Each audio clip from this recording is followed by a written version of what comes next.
Hello friends, ഇന്നത്തെ എപ്പിസോഡിൽ രാഘവൻ നായർ ലോഡ്ജിൽ വന്ന വിവരം അറിഞ്ഞ് അവിടെ രാഘവൻ നായരെ കൂട്ടാനെത്തിയ കമലിനോടും ശിവനോടും രാഘവൻ നായർ കാര്യങ്ങൾ പറയുമ്പോൾ ഇനി എന്തുണ്ടായാലും അച്ഛൻ നോക്കിക്കോളാമള എന്ന് പറഞ്ഞ് ശിവനോട് തന്റെ കൂടെ വരാനായി രാഘവൻ നായർ ആവശ്യപ്പെടുമ്പോൾ ഇത് കേട്ട് നിന്ന കമലം പറഞ്ഞു, ആശാനെ ഈ വാക്ക് വിശ്വസിക്കരുത്. സത്യാമ്മ ഒന്ന് ദേഷ്യത്തോടെ നോക്കിയാൽ പിന്നെ പേടിച്ചിരിക്കുന്ന ആളാണ് ഇപ്പോ ഇങ്ങനെ ഒരു വാക്ക് പറയുന്നത്. ആ വാക്ക് വിശ്വസിച്ച് ഒരു കാരണവശാലും പോകല്ലേ ആശാനെ എന്ന് കമലം പറയുമ്പോഴേക്കും, നീ പോടാ, ഇല്ലെങ്കിൽ നീ ഇപ്പൊ എന്റെ കയ്യിൽ നിന്ന് മേടിക്കും എന്ന് പറഞ്ഞ് രാഘവൻ കമലിന് നേരെ തിരിയണം. വിഷ്ണു, ഇവനെ നിലയ്ക്ക് നിർത്തിയില്ലെങ്കിൽ ഇവനിപ്പൊ എന്റെ കയ്യിൽ നിന്ന് വാങ്ങിക്കും എന്ന് പറഞ്ഞ് രാഘവൻ നായർ ദേഷ്യപ്പെടുമ്പോഴേക്കും, അയ്യോ അച്ഛാ, അവനെ വെറുതെ വിട്ടേക്ക്, നമുക്ക് തൽക്കാലം ഇവിടെ നിന്ന് പോകാം എന്ന് പറഞ്ഞ് രാഘവൻ നായരെയും വിളിച്ചുകൊണ്ട് ശിവൻ അവിടെ നിന്ന് ഇറങ്ങുന്നു. ശിവൻ രാഘവൻ നായരെ സമാധാനപ്പെടുത്തി അവിടെ നിന്ന് കമലിന്റെ കൂടെ ശിവൻ രാഘവൻ നായരെ കൂട്ടിക്കൊണ്ടു പോകുമ്പോൾ ആ ലോഡ്ജിലുള്ള ആളുകൾ ആശ്വാസപ്പെട്ടു. അതിനുശേഷം പിള്ളച്ചേട്ടൻ രാഘവൻ നായരെ ഇത്രയും നേരമായിട്ട് കാണാത്തത് കൊണ്ട് വാതിക്കൽ തന്നെ കാത്തു നിൽക്കുകയാണ്. അകത്ത് സത്യഭാമയും പൊന്നിയും ആകെ ടെൻഷനോടെ ഈ രാഘവേട്ടൻ എങ്ങോട്ട് പോയി എന്ന ആശങ്കയിൽ രാഘവൻ നായർ വരുന്നു പ്രതീക്ഷിച്ച് വാതിക്കലേക്ക് കണ്ണു നട്ടു നിന്നു. അപ്പോഴാണ് അരികിലേക്ക് എത്തിയ പൊന്നിയും സത്യഭാമയോട് പറഞ്ഞത്, സത്യാമ്മ ഇന്ന് ഭക്ഷണം കഴിക്കുന്ന കാര്യം പറഞ്ഞ് രാഘവൻ സാറിനോട് ദേഷ്യപ്പെട്ടപ്പോൾ തന്നെ എനിക്ക് തോന്നിയിരുന്നു ഇത് വലിയ പ്രശ്നമാവുമെന്ന്. അതുപോലെ തന്നെ വന്നില്ലേ സത്യാമ്മേ, ഇങ്ങനെ സത്യാമ്മ രാഘവൻ സാറിനോട് ദേഷ്യപ്പെടണ്ടായിരുന്നോ? അതുകൊണ്ടാ ഇങ്ങനെയൊക്കെ ഉണ്ടായതെന്ന് പൊന്നി പറയുമ്പോഴേക്കും സത്യഭാമ പറഞ്ഞു, ഇങ്ങനെയൊക്കെ തുടങ്ങിയാൽ ഞാൻ എന്ത് ചെയ്യും പൊന്നി? ഇതിപ്പോ എത്ര തവണയായി ഈ രാത്രിയിലുള്ള ഈ ഇറങ്ങിപ്പോക്ക്?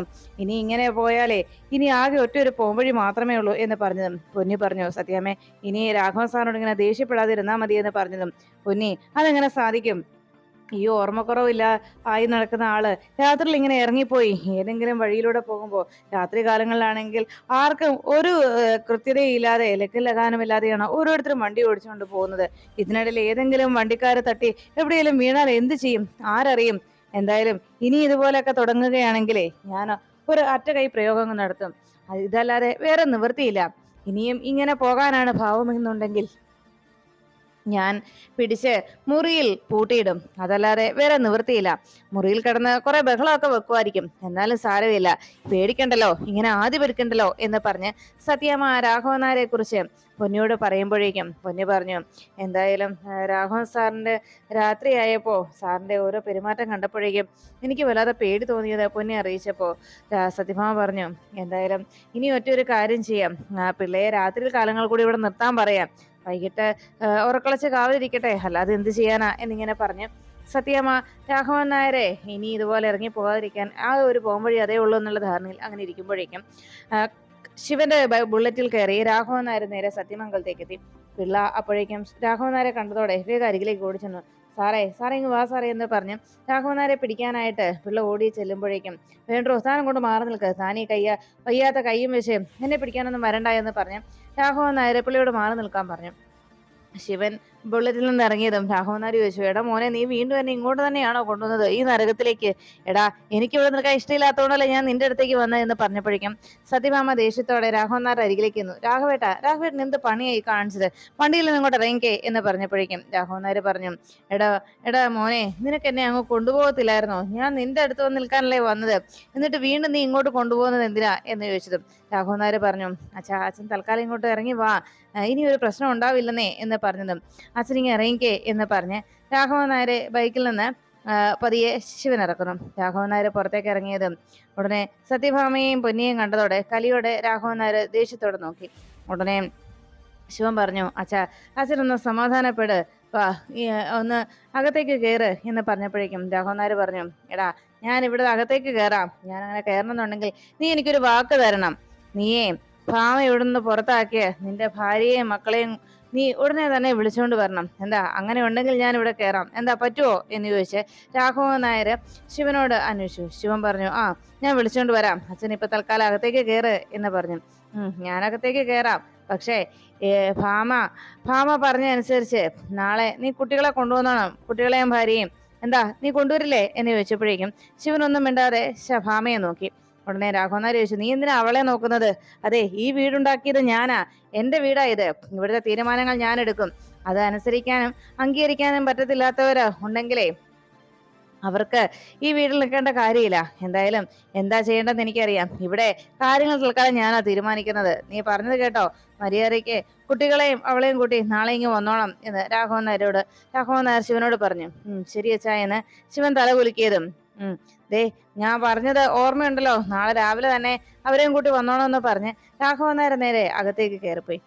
വന്നില്ലെങ്കിലാ എന്റെ സ്വഭാവം മാറുന്നതെന്ന് പറഞ്ഞപ്പോഴേക്കും സത്യാമ്മ ആകെ സങ്കടത്തോടെ രാഘവൻ നായർ അകത്തേക്ക് കയറി പോകുന്നത് നോക്കി നിൽക്കുമ്പോൾ ശിവൻ പറഞ്ഞു, സത്യാമ്മേ തൽക്കാലം സത്യാമ്മ ഒന്നും ചോദിക്കണ്ട, അച്ഛനോട് ഒന്നും ദേഷ്യപ്പെടുകയൊന്നും വേണ്ട എന്ന് പറഞ്ഞു.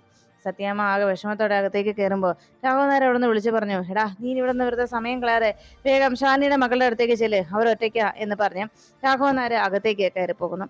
അതിനുശേഷം ശാരികയുടെ വിവരം അറിയാനായി ഗോപാലകൃഷ്ണൻ ഡോക്ടറുടെ അരികിലേക്ക് എത്തി. പ്രിയ അപ്പോഴേക്കും വളരെ സന്തോഷകരമായ വാർത്തയായിരുന്നു ഗോപാലകൃഷ്ണനോട് അറിയിച്ചത്. ഇപ്പോൾ ശാരികയ്ക്ക് വളരെയേറെ മാറ്റമുണ്ടെന്ന് പറഞ്ഞാൽ നല്ല ഇമ്പ്രൂവ്മെന്റ് ഉണ്ട്. ശാരികയുടെ ഈ മാറ്റത്തിൽ ഇത്രയും വലിയൊരു മിറാക്കിൾ സംഭവിക്കാൻ പ്രധാന കാരണം ഒന്നുമല്ലെങ്കിലും ശാരികയുടെ അരികിലേക്ക് ആ കുഞ്ഞിനെ കൊണ്ടുവന്നതാണ്. അത് തന്നെയാണ് ഇതിന് പറ്റിയ മെഡിസിനായി മാറിയത്. അതാണ് ശാരികയിൽ ഇത്രയും നല്ലൊരു മാറ്റം ഉണ്ടാകാൻ കാരണമെന്ന് പറഞ്ഞപ്പോൾ എന്തായാലും അങ്ങനെ മറ്റൊരു കുഞ്ഞിനെ കൊണ്ടുവന്ന് ശാരിക കാണിച്ച ആ ബ്രില്യൻസ് അത് അഭിനന്ദിക്കാതിരിക്കാൻ കഴിയില്ല എന്ന് പ്രിയ പറയുമ്പോൾ അത് കേട്ട ഗോപാലകൃഷ്ണൻ പറഞ്ഞു, എന്താണെങ്കിലും ഡോക്ടർ അത് വലിയൊരു ചതിയല്ലേ കാണിച്ചത് എന്ന് ചോദിച്ചു. ഇവിടെ ഒരു കാര്യം മാത്രം ചിന്തിച്ചാൽ മതി. നമ്മൾ ഒരു അസുഖം മാറാനായിട്ട് ഏത് മെഡിസിൻ ആണെങ്കിലും നമ്മൾ കഴിക്കുമല്ലോ. അതിന്റെ സൈഡ് എഫക്ട്സ് ഒന്നും തൽക്കാലം നമ്മൾ ചിന്തിക്കാറില്ല. അത് തന്നെയാണ് ഇവിടെ സംഭവിച്ചിരിക്കുന്നത്. അതുകൊണ്ട് ഇങ്ങനെ ഒരു ബ്രില്യൻസ് കാട്ടിയത് കൊണ്ട് തന്നെയാണ് ശാരികയിൽ ഇത്രയും നല്ലൊരു മാറ്റം വന്നത് എന്ന് ഗോപാലകൃഷ്ണനോട് പ്രിയ അറിയിച്ചു. ഇത് ശാരികയുടെ ഇനി മുന്നോട്ടുള്ള കാര്യങ്ങളിൽ അത് വലിയ ഒരു മാറ്റം തന്നെ ഉണ്ടാക്കും എന്ന് പറഞ്ഞ് ഗോപാലകൃഷ്ണനോട് ആ സത്യം ഡോക്ടർ അറിയിച്ചു. ഈ സമയത്ത് ശാരിക ഭക്ഷണം പോലും കഴിക്കാതെ അങ്ങനെ ഇരിക്കുമ്പോൾ ഗോപാലകൃഷ്ണൻ ശാരികയുടെ അരികെ ചെന്നിട്ട് പറഞ്ഞു, മോളെ നീ ഈ ഭക്ഷണം കഴിക്കേ. ഉടനെ ആ ബെഡിലിരിക്കുന്ന ശാരിക ആകെ വിഷമത്തോടെ ഗോപാലകൃഷ്ണനോട് ചോദിച്ചു, അച്ഛാ എനിക്കെൻ്റെ മോളെ ഒന്ന് കാണണം. ഇപ്പോൾ എനിക്ക് അവളെ എടുക്കാൻ പറ്റുമല്ലോ, അവളെ ലാളിക്കാനും കൊഞ്ചിക്കാനും ഒക്കെ എനിക്ക് പറ്റുമല്ലോ. എന്തിനും എനിക്ക് എൻ്റെ കൈക്കും കാലിനും ഇപ്പോൾ സ്വാധീനം വന്നല്ലോ. അതുകൊണ്ട് അച്ഛനൊന്ന് അവളെ എൻ്റെ അടുത്തൊന്ന് കൊണ്ടുപോവാ, എനിക്ക് എൻ്റെ മോളെ ഒന്ന് കാണണം എന്ന് പറഞ്ഞു. ഉടനെ ഗോപാലകൃഷ്ണൻ പറഞ്ഞു, അച്ഛൻ കൊണ്ടുവരാം, മോള് തൽക്കാലം ഈ ഭക്ഷണം ഒന്ന് മോളിത് കഴിക്കേ എന്ന് പറഞ്ഞ് ഗോപാലകൃഷ്ണൻ ഭക്ഷണം കഴിക്കാൻ ശാരികയോട് ആവശ്യപ്പെട്ടു. ഉടനെ ശാരിക പറഞ്ഞു, എൻ്റെ മോളെ ഇങ്ങ് കൊണ്ടുപോവാ, എന്നിട്ട് ഞാനിത് ഭക്ഷണം കഴിച്ചോളാം എന്ന് പറഞ്ഞ് ശാരിക വാശി പിടിക്കുമ്പോഴേക്കും ഗോപാലകൃഷ്ണൻ പറഞ്ഞു, ശരി അച്ഛൻ കൊണ്ടുവരാം, ഞാനൊന്ന് നോക്കട്ടെ എന്ന് പറഞ്ഞ് ഗോപാലകൃഷ്ണൻ ആ കഞ്ഞി അവിടെ വെച്ചിട്ട് വേഗം പുറത്തേക്ക് ഇറങ്ങിപ്പോകുന്നു. തൻ്റെ മകളുടെ ഈ സങ്കടത്തിന് എന്ത് പരിഹാരം കണ്ടെത്തുമെന്നറിയാതെ ഗോപാലകൃഷ്ണൻ അല്പനേരത്തേക്ക് ആശങ്കപ്പെട്ടു. ഈ സമയം ശാലിനിയും വിഷ്ണുവിന്റെ ചിതാഭസ്മം അന്ന് നിമഞ്ജനം ചെയ്യാൻ പോയപ്പോൾ സംഭവിച്ച കാര്യങ്ങളെല്ലാം ഓർത്ത് ആകെ വേദനയോടെ ആ മുറിയിൽ ഇരിക്കുകയാണ്. സങ്കടത്തോടെ അന്ന് നടന്ന സംഭവങ്ങളെല്ലാം ഓർത്ത് ആശങ്കയോടെ ശാലിനി ഇരിക്കുമ്പോഴേക്കും ശാലിനിയുടെ മനസ്സിൽ വിഷ്ണുവിന്റെ ചിതാഭസ്മത്തെക്കുറിച്ചുള്ള ആ ചിന്തകളും സത്യാമ്മ തന്നെ വഴക്ക് പറഞ്ഞതിന്റെ കാര്യങ്ങളും ഒക്കെ ശാലിനിയുടെ മനസ്സിലൂടെ കടന്നുപോയി. ഈ സമയം കിച്ചണിൽ റാണിയും ചന്ദ്രയും കൂടിയും ശാലിനിക്കുള്ള ചായ ഉണ്ടാക്കുന്ന തിരക്കിലായിരുന്നു. ഉടനെ റാണി അരികിലേക്ക് എത്തിയിട്ട് ചോദിച്ചു, അല്ല ഇതെന്താ കട്ടൻ ചായയാണോ? ശാലിനി ചേച്ചിയും കുഞ്ഞുങ്ങളും എഴുന്നേറ്റിട്ടുണ്ട് എന്ന് റാണി പറഞ്ഞപ്പോഴേക്കും ചന്ദ്ര പറഞ്ഞു, പാല് തീർന്നുപോയി, ഏട്ടനോട് മേടിച്ചുകൊണ്ട് വരാൻ ഞാൻ പറഞ്ഞു വിട്ടിട്ടുണ്ട്, ഇനി എപ്പോഴാണോ ആള് വാങ്ങിച്ചുകൊണ്ട് വരുന്നത്.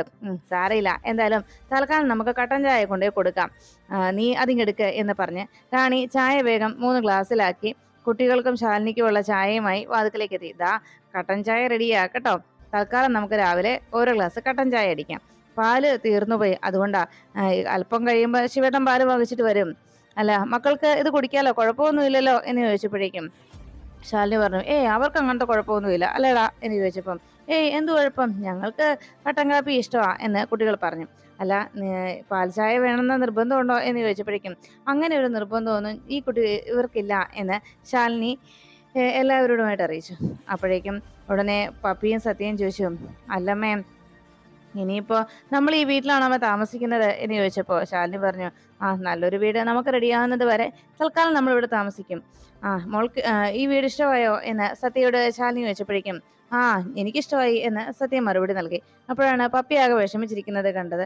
ഉടനെ ശാലിനി ചോദിച്ചു, അല്ല പപ്പിമോളുടെ മുഖം എന്താ വാടിയിരിക്കുന്നത്, എന്ത് പറ്റി എന്ന് ചോദിച്ചപ്പോൾ പപ്പി പറഞ്ഞു, അമ്മേ ഇനിയപ്പോ ഞങ്ങളുടെ അച്ഛനെ കാണാൻ പറ്റില്ല അല്ലേ എന്ന് ചോദിച്ചതും ശാലിനി വല്ലാത്ത ടെൻഷനിലായി. എന്ത് മറുപടി പറയുമെന്നറിയാതെ ആകെ വിഷമിച്ചങ്ങനെ ഇരിക്കുമ്പോൾ പപ്പി പറഞ്ഞു, ഇനിയിപ്പോ വിഷ്ണു അച്ഛൻ ഞങ്ങളുടെ മുന്നിലേക്ക് വരില്ല അല്ലേ, ഞങ്ങൾക്കരികിലേക്ക് വരില്ലേ അമ്മേ എന്ന് പപ്പി സങ്കടപ്പെട്ട് ചോദിക്കുമ്പോൾ ചന്ദ്ര ചോദിച്ചു, അയ്യോ മക്കൾക്ക് സ്കൂളിൽ പോകേണ്ടതല്ലേ, ബുക്കും പെൻസിലും ഒക്കെ ടെക്സ്റ്റും ഒക്കെ കയ്യിലില്ലേ എന്ന് ചോദിച്ചപ്പോഴേക്കും സത്യയും പപ്പയും പറഞ്ഞു, അയ്യോ ശരിയാ, നമുക്ക് സ്കൂളിൽ പോകേണ്ടതാണല്ലോ, ബുക്സ് ഒക്കെ അടുക്കി വെക്കാനുണ്ട് എന്ന് പറഞ്ഞ് കുട്ടികൾ അതിനെക്കുറിച്ച് സംസാരിച്ച് ചായ കുടിച്ചുകൊണ്ടിരിക്കുമ്പോഴാണ് ശിവൻ സാധനങ്ങളുമായിട്ട് ബുള്ളറ്റിൽ അവിടേക്ക് വന്നത്. ആദ്യ ശിവനങ്ങളെത്തി എന്ന് കുട്ടികൾ വളരെ സന്തോഷത്തോടു കൂടി പറയുമ്പോഴേക്കും ശിവൻ ഒരു വിക്ഷോപ്പർ നിറച്ച് 2 വിക്ഷോപ്പർ നിറച്ച് സാധനങ്ങളുമായിട്ട് നേരെ അകത്തേക്ക് കയറി വന്നു.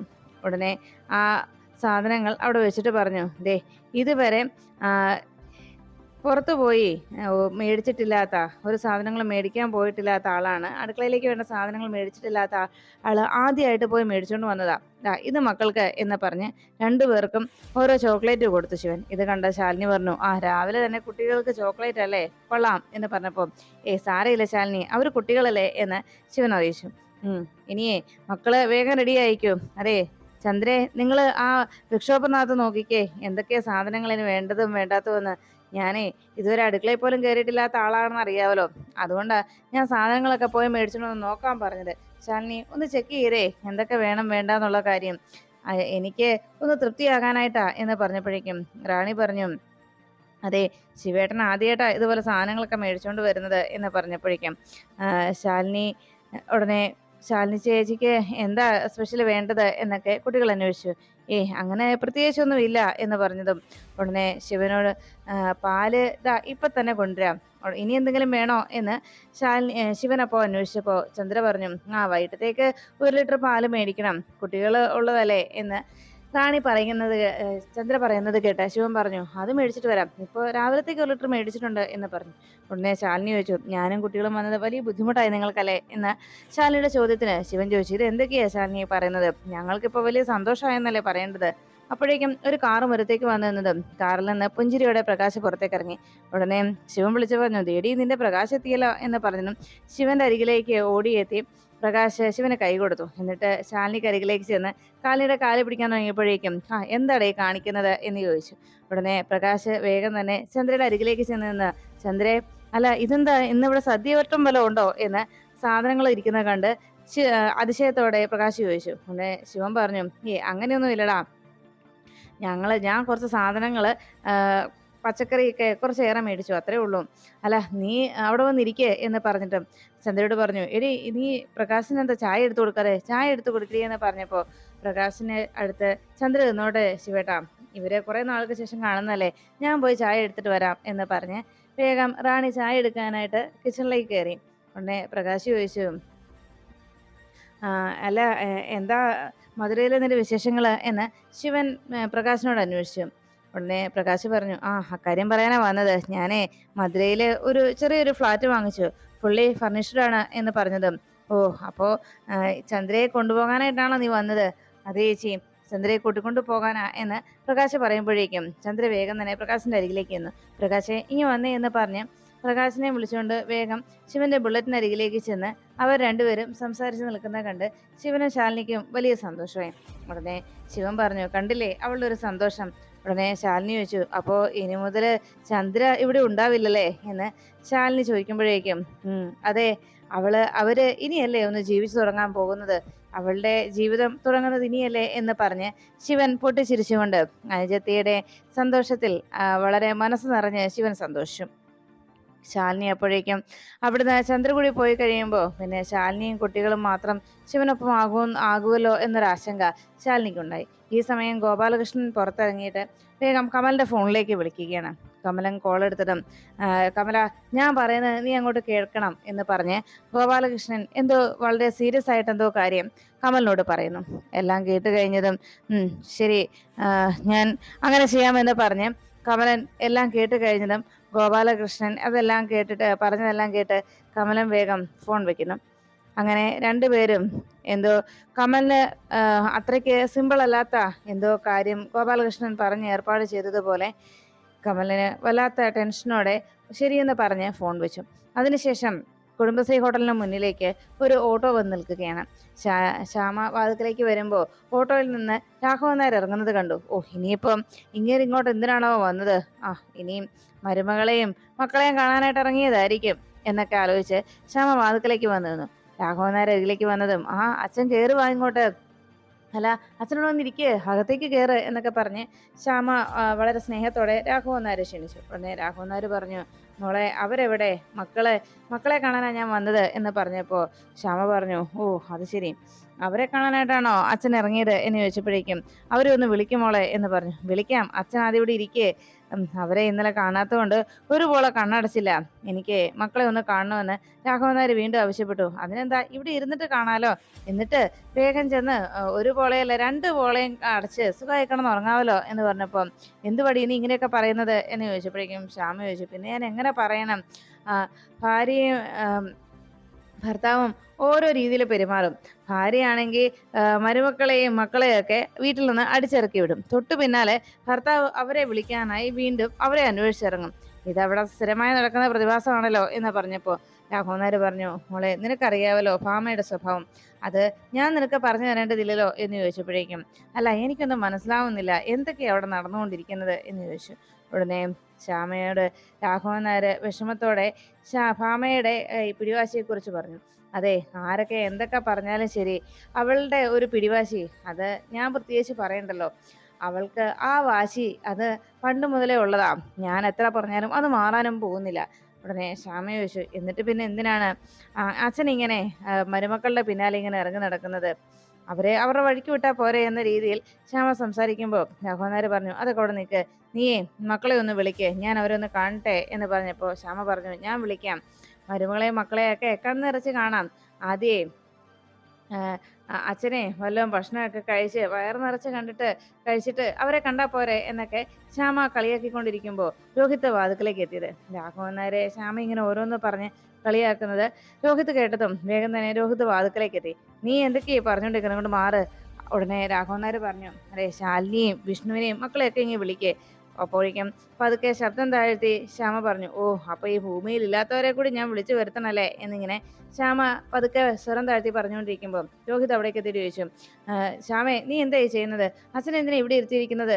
അകത്തേക്ക് വിളിച്ചിരുത്തത്തില്ലായിരുന്നോ എന്ന് ചോദിച്ചപ്പോഴേക്കും ശ്യാമ പറഞ്ഞു, അതെ അച്ഛനെ ഞാൻ വിളിച്ചതാ, പാവം അച്ഛൻ കുട്ടികളെ കാണണമെന്നും പറഞ്ഞ് ഇവിടെ തന്നെ ഇരിക്കുവല്ലേ എന്ന് പറഞ്ഞു. ഉടനെ രോഹിത് അരികിലേക്ക് എന്നിട്ട് പറഞ്ഞു, അച്ഛൻ എന്താ ഇവിടെ ഇരിക്കുന്നത്, അകത്തേക്ക് കയറുവാ എന്ന് പറഞ്ഞപ്പോൾ എടാ എനിക്ക് മക്കളെ കാണാഞ്ഞിട്ട് ഒരു സ്വസ്ഥതയും സമാധാനവും ഇല്ല, നീ അവരെ ഒന്ന് വിളിച്ചേ. ഉടനെ രോഹിത്ത് ഫോൺ ചെയ്യാൻ തുടങ്ങിയപ്പോഴേക്കും ശ്യാമ പറഞ്ഞു, ഓ ഇനിയിപ്പം കളക്ടർ മേഡത്തിന് തിരക്കായിരിക്കുമായിരിക്കും, പുതിയ രക്ഷകൻ അവതരിച്ചിട്ടുണ്ടല്ലോ എന്നൊക്കെ പറഞ്ഞപ്പോഴേക്കും രോഹിത്ത് പറഞ്ഞു, നിർത്തി, നീ മര്യാദയ്ക്ക് സംസാരിക്കണം, നീ അല്ലെങ്കിലും ആരെങ്കിലും വീട്ടിൽ വന്നു കഴിയുമ്പോൾ അവരെ അധിക്ഷേപിക്കുന്ന സ്വഭാവം നിനക്കിപ്പോൾ കൂടുതലായിട്ട് വന്നിരിക്കാം. ഇതേ നിന്റെ വീടൊക്കെ തന്നെയാ എന്ന് വെച്ച് എനിക്ക് സഹിക്കുന്നതിനൊക്കെ ഒരു പരിധിയുണ്ട്, മനസ്സിലായോ? ഇനി ഇങ്ങനെയൊക്കെ സംസാരിച്ചാലുണ്ടല്ലോ എൻ്റെ സ്വഭാവം മാറും എന്ന് പറഞ്ഞപ്പോഴേക്കും ശ്യാമ പറഞ്ഞു, ഓ മാറുമല്ലോ, അതെനിക്ക് ഉറപ്പാ, അല്ലെങ്കിലും നിങ്ങൾക്ക് നിങ്ങളുടെ അച്ഛനെയും ചേട്ടനെയൊക്കെ കണ്ടു കഴിയുമ്പോഴേക്കും നിങ്ങളുടെ തനിക്കോണം മാറുമല്ലോ, അതങ്ങനെയാ, നിങ്ങൾക്ക് എല്ലാവരും ഒന്നിച്ച് നിങ്ങളെല്ലാവരും ഒരുമിക്കുകയും ചെയ്യും, ഞാൻ മാത്രം ഒറ്റപ്പെടുകയും ചെയ്യും, അതാണല്ലോ നടക്കാറുള്ളത് എന്ന് പറഞ്ഞതും ദേഷ്യത്തോടെ രോഹിത്ത് പുറത്തേക്ക് ഇറങ്ങി. അപ്പോഴേക്കും രാഘവൻ നായർ വിളിച്ചു, എടാ മോനെ നീ എങ്ങോട്ട് പോവാ? അച്ഛാ ഞാൻ ഒന്ന് ഫോൺ ചെയ്യട്ടെ, അതാ വരുന്നു എന്ന് പറഞ്ഞു. ഈ സമയത്ത് കുട്ടികൾ സ്കൂളിലേക്ക് പോകാനായി യൂണിഫോം ഒക്കെ ഇട്ട് റെഡി ആയിക്കൊണ്ടിരിക്കുമ്പോൾ അവരുടെ മുടിയൊക്കെ ചീകി മുടിയിൽ ക്ലിപ്പൊക്കെ വെച്ച് കൊടുത്തുകൊണ്ട് ശിവൻ അവരെ റെഡിയാക്കി നിർത്തി. എന്നിട്ട് പറഞ്ഞു, കൊള്ളാം, ഇപ്പൊ നല്ല സുന്ദരിയായിട്ടുണ്ട് ശാലിനി, ദാ കുട്ടികളെ റെഡിയായി കേട്ടോ എന്ന് ശിവൻ ഉറക്കെ വിളിച്ചു പറഞ്ഞു. ഇത് കേട്ടതോടെ സത്യ പറഞ്ഞു, കണ്ടില്ലേ അങ്കിളെ, ഞങ്ങൾ രണ്ടുപേരും റെഡിയായല്ലോ, ഇപ്പൊ ആരാ ലേറ്റ് ആവുന്നത്, അമ്മയല്ലേ എന്ന് ചോദിച്ചപ്പോഴേക്കും ശിവൻ പറഞ്ഞു, അതൊക്കെ അമ്മ ഇച്ചിരി ലേറ്റ് ആവട്ടെ, അമ്മ കളക്ടറല്ലേ, അപ്പൊ അതിൻ്റെതായ ഒരു കൗശാല ഒരുക്കൊക്കെ വേണ്ടേ എന്ന് ചോദിച്ചപ്പോഴേക്കും സത്യയും പപ്പിയും പറഞ്ഞു, അപ്പൊ പിന്നെ ഞങ്ങൾക്കും ഒരുങ്ങാം, ഭാവിയിലെ കളക്ടറും പോലീസൊക്കെ ആവുമ്പോ ഞങ്ങൾക്കും ഇച്ചിരി ഒരുങ്ങുന്നതിൽ കുഴപ്പമൊന്നും ഇല്ലല്ലോ എങ്കിലേ അല്ലേ എന്ന് പപ്പി അന്വേഷിച്ചു. അത് ശരി, അപ്പൊ ഇപ്പോഴേ തീരുമാനിച്ചു കഴിഞ്ഞോ ആരാകുമെന്നുള്ള കാര്യത്തിൽ? തീരുമാനമൊക്കെ എടുത്തോ എന്ന് ശിവൻ കുശലാന്വേഷണം നടത്തുമ്പോൾ കുട്ടികൾ പറഞ്ഞു, ആ സത്യ എപ്പോഴേക്കും പറഞ്ഞു ഞാൻ പോലീസാകും. ഉടനെ പപ്പി പറഞ്ഞു, ഞാൻ കളക്ടറാകും. എന്നെ എല്ലാവരും സല്യൂട്ട് ചെയ്യുന്ന പോലീസാവും ഞാൻ എന്നായിരുന്നു സത്യയുടെ മറുപടി. അപ്പോ ഒന്നെങ്കിൽ കമ്മീഷണർ അല്ലെങ്കിൽ ADGP അല്ലേ എന്ന് പറഞ്ഞ്, എന്തായാലും അപ്പോ അങ്കിള് സൂക്ഷിക്കണം അല്ലേ, അങ്കിള് സത്യമോളും തമ്മിൽ ചേരാതെ പോവല്ലോ എന്ന് പറഞ്ഞ് ശിവൻ അങ്ങനെ ചിരിച്ചുകൊണ്ടിരിക്കുമ്പോഴേക്കും ശാലിനി അരികിലേക്ക് എത്തി. ഉടനെ റെഡി ആയല്ലോ അല്ലേ എന്ന് ശാലിനി അന്വേഷിപ്പിക്കണം. ടിഫിൻ ബോക്സ് ഒക്കെ എടുത്തോ എന്ന് ശാലിനി ചോദിച്ചു. അപ്പോഴേക്കും സത്യ പറഞ്ഞു, അയ്യോ അമ്മേ, ഇന്നത്തെ ടൈം ടേബിളും അതിനനുസരിച്ചുള്ള ബുക്സ് ഒന്നും ഞങ്ങളുടെ കയ്യിലില്ലല്ലോ. അപ്പോഴാണ് പപ്പി പറഞ്ഞത്, അയ്യോ ഇന്ന് കുറച്ച് ഹോംവർക്കും ഉണ്ടായിരുന്നു, ഇനി എന്ത് ചെയ്യും അമ്മേ എന്ന് കുട്ടികൾ ആശങ്കപ്പെട്ട് ചോദിക്കുമ്പോൾ ശാലിനി പറഞ്ഞു, സാരമില്ല, നമുക്ക് പോകുന്ന വഴിക്ക് 1-2 ബുക്സ് എക്സ്ട്രാ മേടിക്കാം, അപ്പോൾ ടെക്സ്റ്റ് ബുക്കോ അതൊക്കെ നമുക്ക് ആരെയെങ്കിലും വിട്ടെടുപ്പിക്കാം എന്ന് ശാലിനി പറയുമ്പോഴേക്കും ശാലിനിയുടെ ഫോണിലേക്ക് കോള് വന്നു. കോൾ അറ്റൻഡ് ചെയ്തിട്ട് ശാലിനി ചോദിച്ചു, എന്താ രോഹിത്തെ? അതെ, അച്ഛൻ ഇവിടെ വന്നിട്ടുണ്ട്, നിങ്ങളെ കാണണമെന്ന് പറഞ്ഞ്. ശ്യാമയാണെങ്കിൽ അച്ഛനെ എവിടെ ഇരുത്തി പരിഹസിച്ചുകൊണ്ടിരിക്കുകയാ. ഞാനിവിടെ ഉണ്ടായിരുന്നത് കൊണ്ടാണ് ശാലിനി ഇപ്പൊ വിളിച്ചത്. ശാലിനി ഒന്ന് ഇവിടെ വരെ ഒന്ന് വരുവോ എന്ന് ചോദിച്ചതും, ഞാൻ ദാ ഇപ്പൊ തന്നെ വരാൻ രോഹിത്തെ, അച്ഛൻ എങ്ങോട്ടും പോകാതെ നോക്കണം, അവിടെ തന്നെ നിർത്തണം എന്ന് പറഞ്ഞതും, ഇവിടെ തന്നെ ഉണ്ടാവും ശാലിനി, ഞാൻ എങ്ങോട്ടും പോകുന്നില്ല, ശാലിനി വന്നിട്ടേ ഞാൻ ഇറങ്ങൂ എന്ന് പറഞ്ഞു. ശരി, എന്നാ ഞാൻ ഇപ്പൊ തന്നെ വരാൻ രോഹിത് എന്ന് പറഞ്ഞ് ശാലിനി ഫോൺ വെച്ചു. അപ്പോഴേക്കും രോഹിത്ത് ഫോൺ വെച്ചത് കണ്ട് രാഘവൻ നായർ വിളിച്ചു ചോദിച്ചു, എന്താടാ മോനെ അവള് പറഞ്ഞത് എന്ന് ചോദിച്ചപ്പോഴേക്കും, അവര് ഇതാ ഇപ്പൊ ഇങ്ങോട്ട് വരും. അത് കേട്ടതോടെ രാഘവൻ നായർക്ക് വലിയ സന്തോഷമായി.